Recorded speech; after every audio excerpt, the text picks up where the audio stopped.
வாசியோகம் பயில்றவங்க புறச்சடங்குகள் புற பூஜைகள் எதுலையுமே அவங்களுக்கு பற்று கிடையாது. இந்த தாள அனுபவம்னா என்ன அப்படிங்கிறது இதில் தெரிஞ்சுப்போம். அகண்டிதாகார வஸ்து, இந்த அகண்டிதாகார வஸ்து எல்லா பக்கமும் நீக்கமர நிறைந்த ஒன்றை இந்த உடல் கட்டுக்குள்ளே இருந்து வெளியாகி போய் நம்ம பிடிக்கணும். வாசியோகம் அப்படிங்கக்கூடியது தொண்டைக்குழிக்கு மேலே, அதுக்கு மேலே பெறக்கூடியது.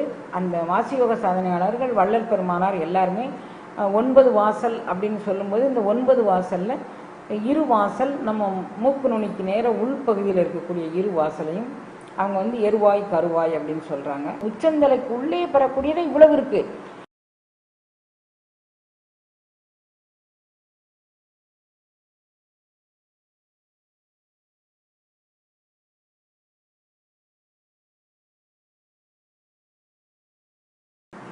வாசி சாத்திரத்தை கூறும் ஒரு நூலிலிருந்து இப்போ நம்ம பார்த்துக்கிட்டு இருக்கோம். நம்ம தாள் அனுபவம் அப்படின்னு சொன்னால் என்ன அப்படிங்கக்கூடியதை இப்போ ஞானத்தாளிசைக்குள்ளே நுழையும் போது அதுக்கான விளக்கத்தில் இதை மட்டும் பார்க்குறேன். ஏன்னா வாசியோகம் பயில்றவங்க புறச்சடங்குகள் புற பூஜைகள் எதுலையுமே அவங்களுக்கு பற்று கிடையாது. அகத்தே தான் இறைவனை கண்டுகொள்ளக்கூடிய ஒரு பூஜையை செய்வாங்க. இன்னும் சொல்லப்போனால் நியமமாக வாசி சாதனை பயிலக்கூடியவர்கள் வடகரை சித்த மார்க்கத்தை சேர்ந்த அந்த அடியவர்கள் பூநூல் போட்டுக்கிறவங்களா இருந்தால் பூநூல் எடுத்துருவாங்க. உவிதி ருத்ராட்சம் இது போட்டுக்கிட்டு இருந்தால் அதெல்லாம் எடுத்துருவாங்க. நியமமான காரியத்தில் இருக்கிறவங்க வெள்ளை வேஷ்டியும் வெள்ளை மேல் அங்கவஸ்திரம் தான் போட்டிருப்பாங்க. சட்டை கூட அவங்க போட்டுக்க மாட்டாங்க. தாடி மீசை இதெல்லாம் எதுவுமே எடுத்துக்க மாட்டாங்க. தலைமுடி கொண்டை தான் போட்டுக்குவாங்க. இதெல்லாம் ஆணுக்கு எப்படியோ அதே மாதிரி பெண்ணுக்கும் அதே கருத்து தான். அவங்க இல்லறம் அவங்களுக்கு நிஷேதிக்கப்படலை. இல்லறத்தில் இருந்தே நல்லறத்தை எல்லாம் அனுபவிக்கலாம் அப்படிங்கக்கூடியது தான் அவங்களுடைய கோட்பாடு. அதனால் பெண்களும் தூய்மையான வெள்ளாடை அந்த ஆண் மாதிரி தான் இவங்களும் வெளியே போகும்போது மேலாடை போட்டுக்குவாங்க. வீட்டுக்குள்ளே இருக்கும்போது அவங்களும் வெள்ளாடை சேலை மட்டும் கட்டிக்குவாங்க. இந்த மாதிரி ஆண்கள் வெளியே போனாலும் வேஷ்டி துண்டோடு தான் போவாங்க. அவங்க வேறு எதுவும் போட்டுக்க மாட்டாங்க. தவிர்க்க முடியாத சூழ்நிலையில் ஆஃபீஸில் வேலை பார்க்குறவங்க அவங்க சந்தர்ப்ப சூழ்நிலைக்கு தகுந்த மாதிரி போனாலும் வீட்டுக்கு வந்ததுலேருந்து அவங்க அதே மாதிரி தான் இருப்பாங்க. இது வாசியோக சாதனையாளர்கள் செய்யக்கூடியது. இதை இதில் சொல்கிறாரு. வாசியோக சாதனையாளர்களுடைய பயிற்சிக்கு சித்தயோகம் அப்படிங்கக்கூடியதில் இந்த நியமங்கள் எல்லாமே சித்தயோக நெறிமுறைகள் இதெல்லாம் சொல்லியிருக்கு. இதுவும் கூட ஒரு கட்டுப்பாடு தான். நான் வெள்ளாடை எதுவுமே இல்லை, புறச்சாதனைகள் எதுவும் தேவையில்லைங்கும்போது இதுவும் தேவையில்லை தான். ஆனால் அவங்க இதை எதுக்குன்னா மனதை மயக்கக்கூடிய வண்ணங்கள் மனதை மயக்கக்கூடியது. அது மாதிரி போட்டால் இன்னும் மோகம் அதிகரிக்கும் அப்படிங்கிறதுனால புறத்தை எந்த விதமான அலங்காரங்களும் பண்ணிக்கொள்ளாமல் இருக்கிறதுக்கு இது மாதிரி அவங்க வச்சுருக்குறாங்க. அதனால் இவர் அதை சொல்லார். நெஞ்சில் பொருளடி கண்டபின் நெஞ்சில் பகையற்றாய், நேசத்தோடு பார் மங்கையர் மேலும் நினைவற்றாய், மிஞ்சி சொல்லும் உரை ஆண்மையும் வீம்பும் இடும்பும் மற்றார். மனசை பார்த்து சலியாதிரு மனமேனு மனதை பார்த்து சொல்லும்போது இதில் இந்த நேற்றைக்கு பாடலில் அவர் சுழியாகிய முனை கண்டபின் அந்த ஒன்று வாசியோக சாதனையாளர்கள் செய்யக்கூடிய சுழிமுனைங்கிறது அதை கண்டவர்களுக்கு இதெல்லாம் இல்லை அப்படின்னு ஒரு நியமம் சொல்லியிருந்தார். இப்போ இதில் என்ன சொல்கிறார் அப்படின்னா, தாழ் சேர்ந்தவர்களுக்கு, அதாவது தஞ்சமெனும் ஞான கடல் மூழ்கும் திறமாகி தாழ் சேர்ந்த யார் தாழ் அனுபவம் அப்படிங்கக்கூடிய ஒரு அனுபவம் பெற்றார்களோ அவர்களுக்கு இதெல்லாம் கிடையாது அப்படின்னு சொல்கிறாரு. இந்த தாழ் அனுபவம்னா என்ன அப்படிங்கிறது இதில் தெரிஞ்சுப்போம். அகண்டிதாகார வஸ்து, நேற்றுக்கு சுழிமுனைக்கு ஒரு விளக்கம் சொல்லியிருந்தோம். இந்த அகண்டிதாகார வஸ்து எல்லா பக்கமும் நீக்கமர நிறைந்த ஒன்றை இந்த உடல் கட்டுக்குள்ளே இருந்து வெளியாகி போய் நம்ம பிடிக்கணும். வாசியோகம் அப்படிங்கக்கூடியது தொண்டைக்குழிக்கு மேலே, அதுக்கு மேலே பெறக்கூடியது. அந்த வாசியோக சாதனையாளர்கள் வள்ளல் பெருமானார் எல்லாருமே 9 வாசல் அப்படின்னு சொல்லும்போது இந்த 9 வாசலில் 2 வாசல் நம்ம மூக்கு நுனிக்கு நேர உள்பகுதியில் இருக்கக்கூடிய 2 வாசலையும் அவங்க எருவாய் கருவாய் அப்படின்னு சொல்கிறாங்க. இந்த தொண்டைக்கு மேலே பெறக்கூடிய அருள் அனுபவம் பற்றியது இந்த வாசியோகத்தில். அந்த வாசியோகத்தில் இப்போ நம்ம அந்த வாசியவே ஓங்காரம்னா ஓங்காரத்தோடு வாசியை சேர்த்து சொல்கிறது. இந்த குயில் பத்தில் குயிலே கூவாய் குயிலே கூவாய் அப்படின்னு சொல்லி நம்ம சங்கத்தில் 2-3 பிள்ளைங்க வாசி யோகத்தில் அந்த கூவிக்கிட்டு இருக்கிற நிலையை நீங்கள் பார்த்துருப்பீங்க. அந்த வாசியை அந்த தொண்டைக்கு மேலே அப்படியே மேலும் கீழும் போகிற மாதிரி கூவுறது தான் வாசி யோக பயிற்சிங்கிறது. அந்த பயிற்சியை வந்து முறையாக நம்ம பயின்று வந்தோம்னா அது அதுக்கு மேல்நிலை அனுபவத்தை செய்யும். எந்த பயிற்சியுமே உத்தரவாதமாக சொல்கிறேன், சும்மா ஒன்றுமே இல்லை. ஒரு வேடுவன் கூட இறைவனை வந்து நீ கண்டிருக்கியா அப்படின்னு ஒரு நரசிம்ம உபாசனை பண்ணக்கூடிய ஒரு பெரிய யோகி நரசிம்மரை உபாசனை பண்ணிட்டு இருக்கிறாரு. நரசிம்மர் அவருக்கு கட்டுப்படவே இல்லை. உடனே அவர் ஒரு இடத்துல இருந்து ரொம்ப சோம்பி இருக்கிறார். அங்கே அந்த பக்கம் போகக்கூடிய வேடுவன் வந்து, சுவாமி ஏன் மனவார வருத்தத்தோடு இருக்கீங்க அப்படின்னு சொல்லி அவர் கேட்குறாரு. பல ஆண்டு காலமாக நான் வந்து ஞானதேசிகனான எம்பெருமானை அந்த நரசிம்ம ஸ்வரூபத்தை நான் பார்த்துக்கிட்டு இருக்கேன்ப்பா. இன்னொரு வரைக்கும் எனக்கு அவர் பிடிபடலை. அவரை தேடி நான் வந்து இது மாதிரி நான் ரொம்ப சோர்ந்து போனேன், களைச்சி போனேன் அப்படின்னு. சரி, எவ்வளோ காலம் இந்த பக்கமாக உட்காந்து நான் பார்க்க நேரமெல்லாம் கண்ண மூடி சாப்பிடாம வைக்காம வேடுவன் வந்து அவன் இறைச்சி சாப்பிடுவான், அவனுடைய தேவைகள் எல்லாம் அவன் நிறைவேற்றிப்பான். அப்போ அவனுக்கு இவர் வந்து பெரிய தியாகி மாதிரி தெரியுது.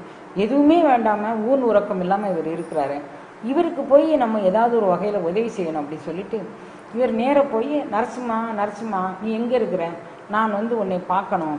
அந்த யோகி உன்னை காணாமல் ரொம்ப கஷ்டப்படுறாருப்பா, நான் உன்னை பார்க்கணும், நான் என்னை எப்படியும் பார்க்கணும், அவர் முன்னால் கொண்டு நான் உன்னை நிறுத்திடணும் அப்படின்னு சொல்லிட்டு நரசிம்மான்னு அவர் காடு முழுதும் தேடி அலைகிறாரு.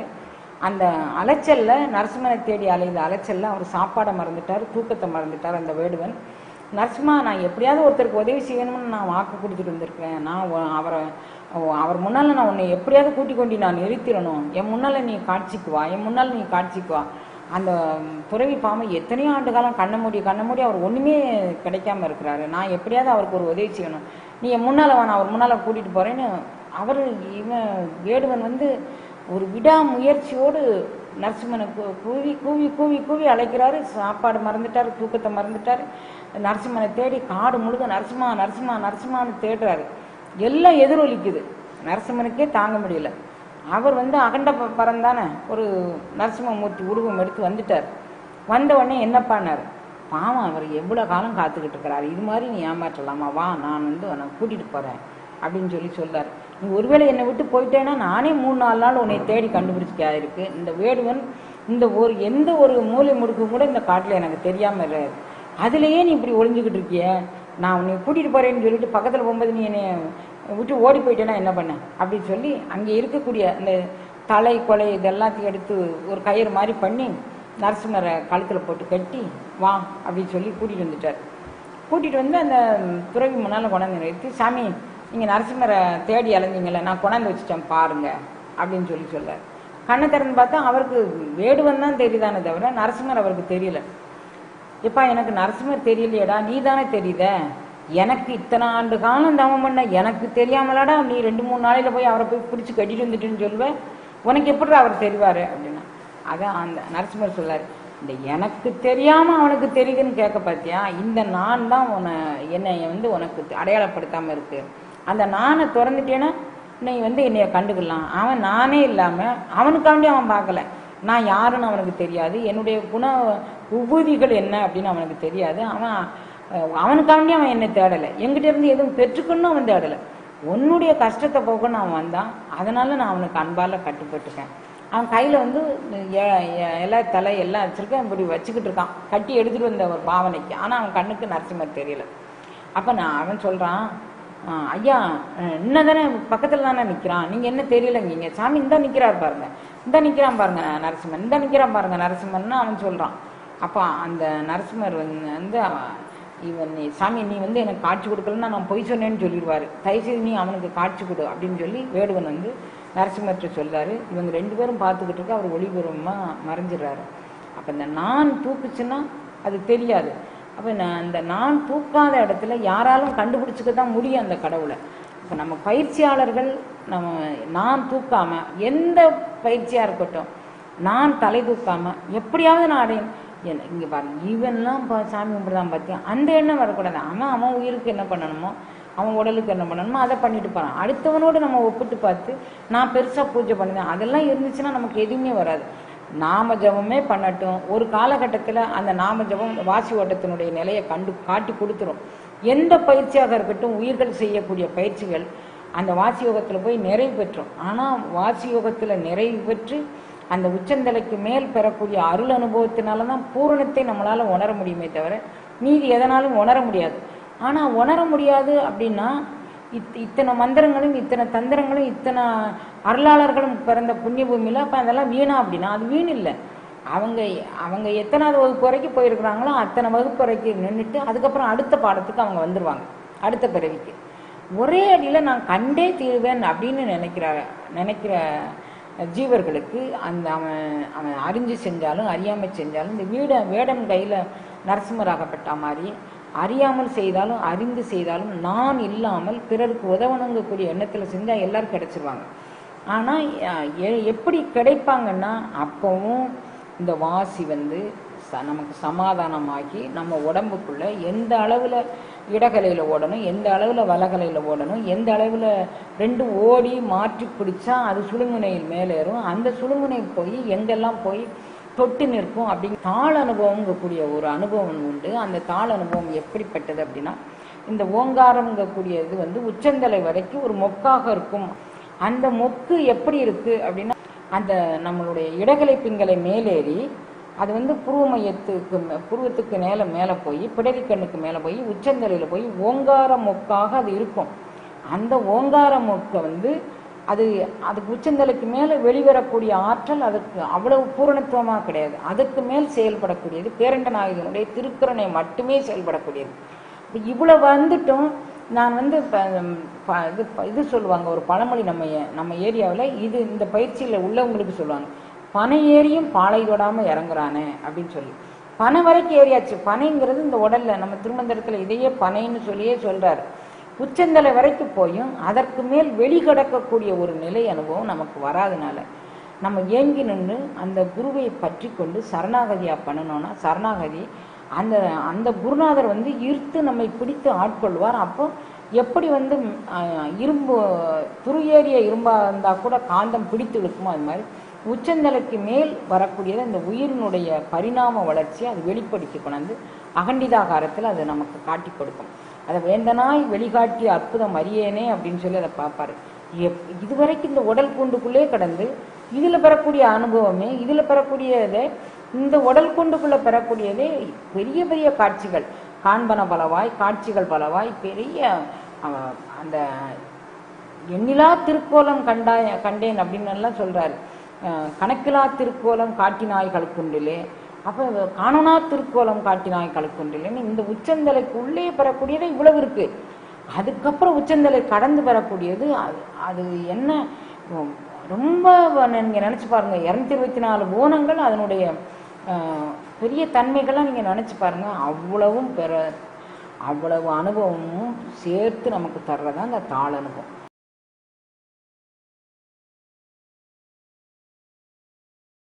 திருவாசக தீக்கை. திருவாசக தீக்கை என்பது திருவாசகத்தின் 4 நெடும்பாடல்கள், அதாவது சிவபுராணம், கீர்த்தி திருஅகவல், திரு அண்டப்பகுதி மற்றும் போற்றி திருஅகவல் ஆகியவற்றை ஓதி திரு அண்டப்பகுதியினை 108 முறை ஓதி கும்ப ஜபம் செய்து அக்கும்ப நீரினால் தீக்கை பெறுபவர்களை நீராட்டுவது. இதன் மூலம் திரு அண்டப்பகுதியின் மந்திர உருச்சொற்களால் முயற்சியும் நம்பிக்கையும் இடையறா அன்பும் உடைய அன்பர்கள் திருவாசகத்தின் சிறப்பினை அனுபவப் பொருளாக உயிர்த்து உணர்வார்கள்.